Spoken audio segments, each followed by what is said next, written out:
when we first started talking about this show, childhood nightmares was very much on my mind because it was less about. I've always been more interested in the way we perceive ourselves and less about how people perceive us. So when Pam and I first started talking about it, it was about this idea of feeling like who you are isn't enough, or there's an issue with who you are. And in this case, some of that pressure is political, but a lot of it is actually these like self-inflicted wounds that all kids have. But you add this like global level to it, right? And that's where we started to have a lot of fun, and so that's where I connect with it. But then I think the room really came together, and we have so many talented writers, and Pam and Mona who came in not just to do characters but also to write, where we brought in a lot of our experiences from when we were kids, and then Pam really brought in a lot of the things that we knew we wanted to thread with a lot of these characters. We just had a lot of fun building all of that together. Yeah. Yeah, I mean, I think the best way to do satire and talk about, political events and global goings-ons is through the eyes of a 12-year-old. It's like, what do kids want? And then how will this play against the larger stage? So that's what was super fun about it. Yeah. I don't know. I feel like I went through puberty again while we were writing it. It was fun. Yeah. It did feel like puberty part two. Yeah, I don't even know that the show is about a Muslim family. Like, and we put this representation warning up at the beginning of every episode saying, "Do not use this as representation." But I think if there was one thing that the show was most representative of, I think it's actually a show about capitalism. I think it's actually a show about what does financial stress look like, on people who are trying to take that bite out of this country, out of this like American idea. And that's why the show starts off with, the dad giving the entire family their bill in the morning at breakfast of how much water they're using and how much electricity they're using, and really criticizing everyone. The show is about financial stress.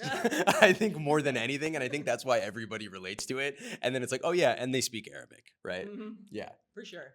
And the best part too about like the Princess Diana mug, the specific part about it, like, okay, Princess Diana, my grandmother who's Italian, loved the Pope. So whenever a Pope plate was on TV, the Pope plate was bought. So all the Pope plates are lined up. I actually have them now. Yeah. But you know what I mean? So I think what's nice about this show is that the more specific we are, the more you can relate to it, because we all have that.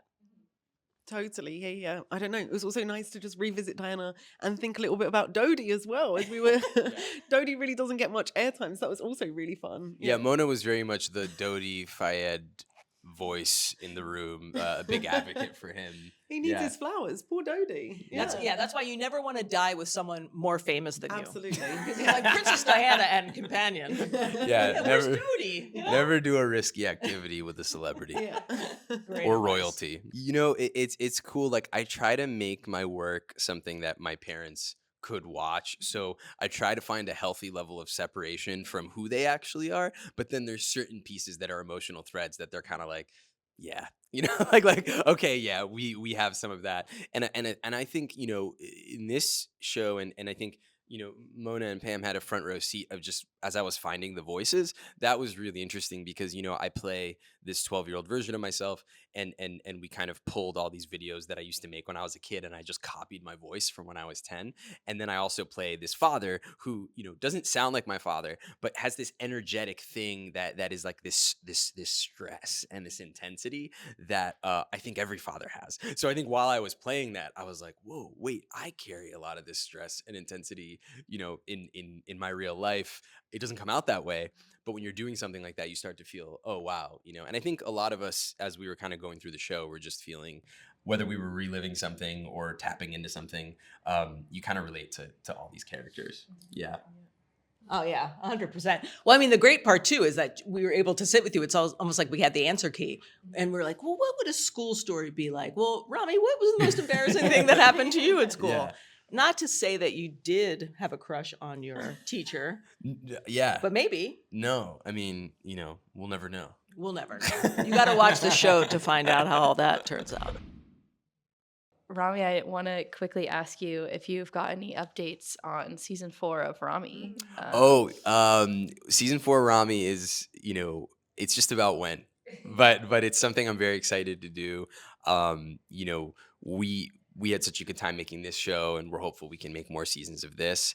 And and then I think, yeah, the timing of that, you know, I've been really fortunate to get to do some movie stuff, and then hopefully have one or two more of those things, and then kind of try to circle back to season 4. Yeah, yeah, because You've it's not got done. you've got well, you're leaving soon for Jesse Armstrong's movie. Is Yeah. there anything you could tell us just about what you're looking forward to about that experience? I'm really just excited to work with Jesse Armstrong, with Steve Carell, and Jason Schwartzman, and Corey Michael Smith. I mean, these guys are all amazing. It's been really really fun so far, and yeah, we're just in the thick of shooting it. But it's fun to be able to pop out here.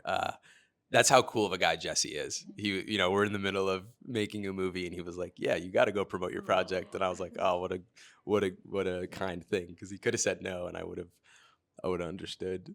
But you're here, which is great. But it's great to be here. Yeah, and I'm really, yeah, I'm really excited to be doing that. It's something very different, you know, and yeah, he's a visionary.